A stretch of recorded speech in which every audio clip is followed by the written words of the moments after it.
Welcome or welcome back to WatchAdvisor on YouTube. It's Alexander speaking, your host, and I do have the pleasure to show you the Omega Seamaster Diver 300-meter chronograph in a blend of gold, titanium and tantalum. And it is one of the most challenging watches to film ever.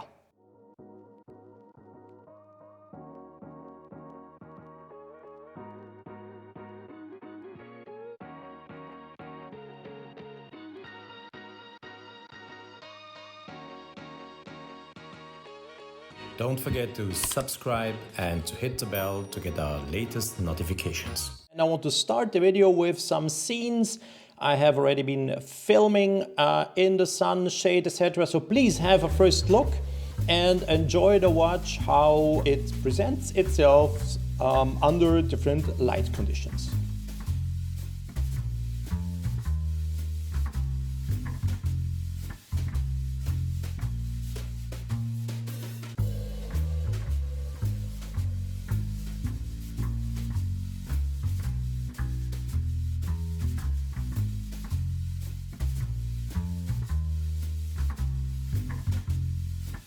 So back, this is how the watch looks like under the light that I have here in my little studio. But before we go into details, I want to present you, of course, the chronograph. It's a 44mm watch, 44 millimeters. The case has a thickness of 18 millimeters. This sounds quite thick, yes, but please take under consideration that the watch features a domed sapphire crystal. If I take my plastic pointer and I glide over it, you can see it. It's a domed sapphire crystal, and I've been really measuring it from the highest point. And then please also take under consideration the watch has a see-through case back and is waterproof up to 300 meters. So the crystal is quite thick, yes, to assure that nothing happens when using the watch underwater. And you can clearly see also here, it's quite thick, and this adds up and brings the watch to a thickness of 18 millimeters. The lug to lug distance, so the distance in between the two lugs from here to here is 51 millimeters, and since this is a watch featuring an entire metal bracelet, as you see here, with a clasp and all the links, I've been also weighing it, and the watch in this configuration with all the links that are in, and the watch for my 17 centimeter wrist is too big. You will see this when I show you the wrist shots. Have a quick look. Including all the extra links, it weighs 192 grams. So if you would take out some of the links, probably a little bit lighter. So the watch is made out of a titanium grade 2 case. It features tantalum as a second material, and we will find tantalum on the one hand side being used for the bezel. And being used here, you can see the color difference in between the titanium grade 2 and the Sedna gold. So this is titanium grade 2, this is a Sedna gold, and this is tantalum. And these shades of gray, they are so little. And believe me, I collected some experience meanwhile how to film watches, but this was really, or is, a tough one. So titanium grade 2, Sedna gold, tantalum. The inlay in the bezel is the Omega Sedna gold. That's not, I would say, not really a rose gold and not really a yellow gold. That's something in between. Color-wise, Sedna gold is also being used for the helium escape valve, for the push pieces, the crown, the push pieces and the crown.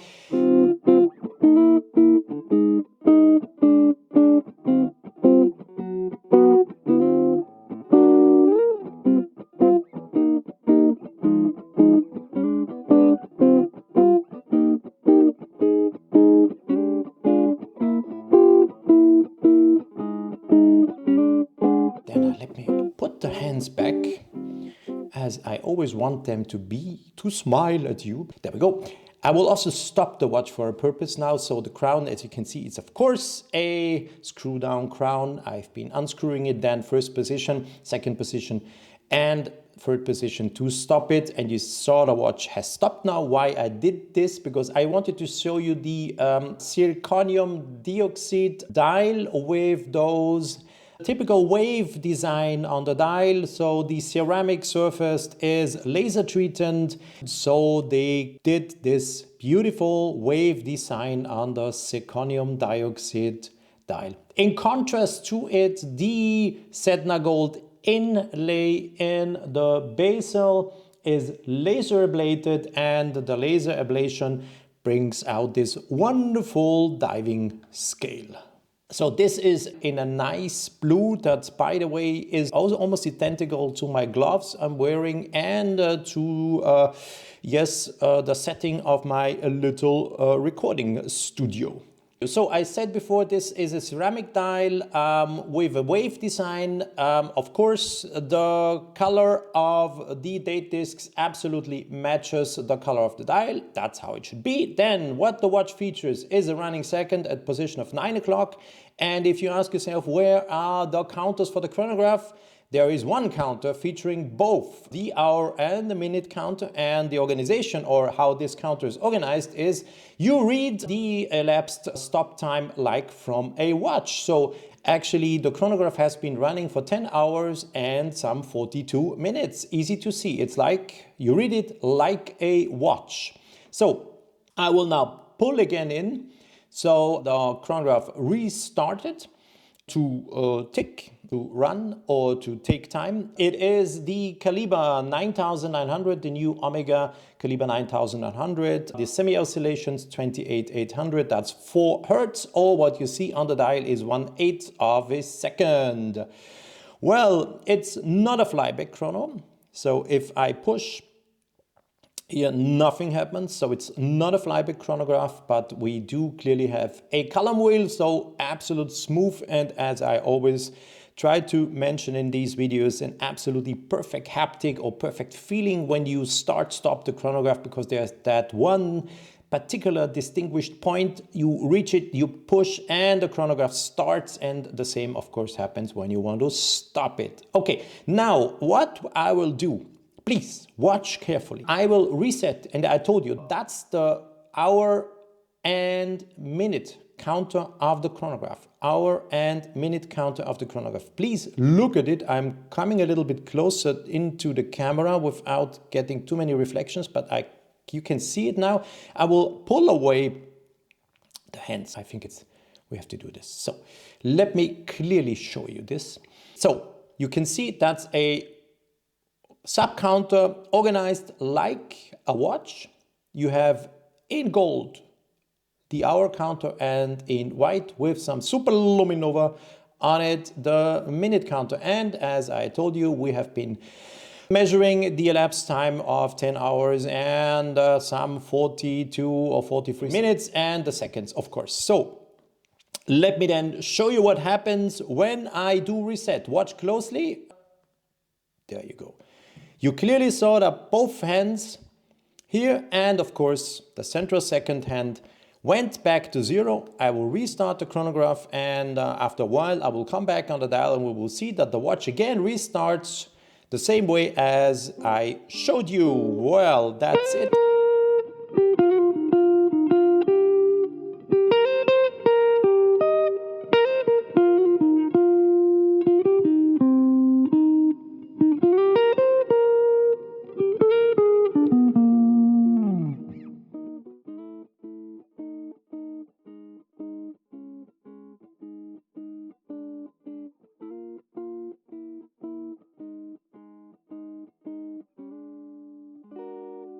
The Bezel has 120 clicks.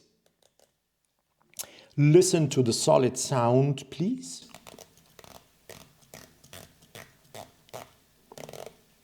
Very, very nice. Very nice. It's so difficult to film. Every time I move it a little bit, I get those reflections from the lights coming, because that Sedna gold is so reflecting.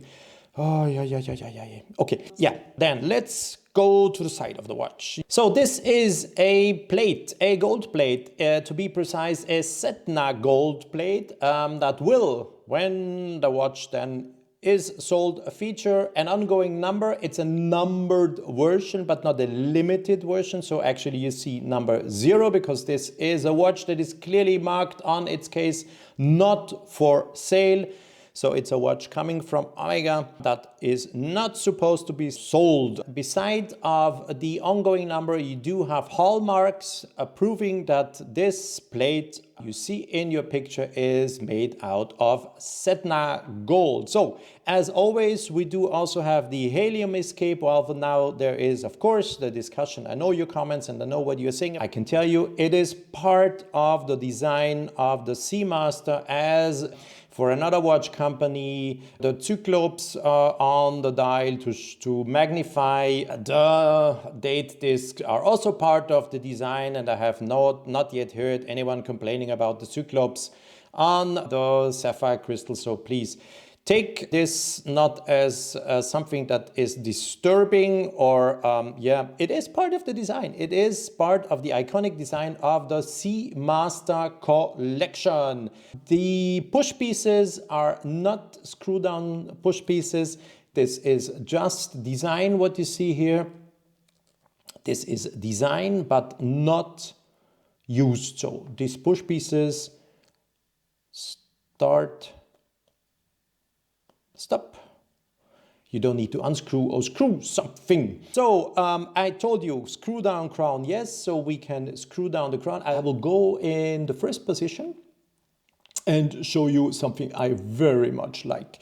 So let's say you're traveling with the watch and you're going from here, Vienna, to New York, 6 hours of time difference. So it is easy, you just pull out the crown in the first position, and what you will see, the watch does not stop. And this is the most essential part of the thing. The watch is not stopping. Why should it? It is a master chronometer certified to 0 to 5 plus 5 seconds by Metas, the Swiss Institute of Metrology, and it is regulated, adjusted to 0 to 5 seconds. So it is a very precise watch. Why should you then, when you travel, stop the watch and you need a new time source to reset the watch? No, it's not necessary. You just go in the first position. Let's assume we're going to New York, 6 hours of time difference. So 1, 2, 3, 4, 5, and 6. Of course, very easy one. So this is everything you need to do. Then you push, you close. Or if you go the other way, back to Europe, for instance, you would add 6 hours and we will come to 10 o'clock. You just close, you screw down the crown, and the watch is ready to go and nothing stopped. If you were doing some measurements, timekeeping with the chronograph, it didn't stop, and the precise time you adjusted the watch is also still there.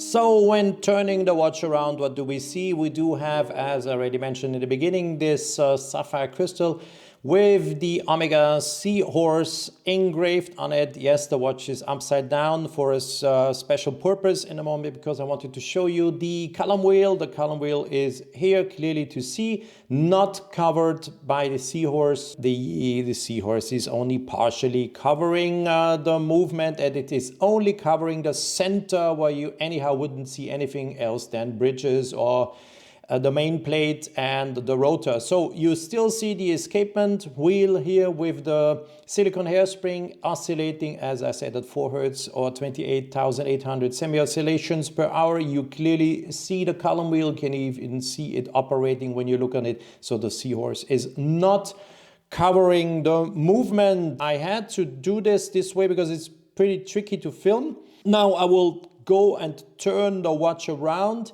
Nice to see, of course, the watch features the so-called Naiad lock. That's this particular system of Omega that guarantees that the case bottom always is in the same precise position and nothing is upside down or misaligned. And the Seahorse, as you can now see it very nice reflecting here in my camera, the Seahorse is perfectly aligned, as well as the Omega logo as well. well. So this is really something I very much enjoy on the Omega watches Naiad lock, guaranteeing that you always have the same lining when the watch is opened and closed by a watchmaker. What else is mentioned? Diver 300 meters, Naiad lock. Of course, then you have the mentioning of the 300 meters. And yes, and it is numbered edition. And here you have it, numbered edition. Well, plus, of course, I just mentioned this before, you have this Sedna gold plate that will indicate your individual number.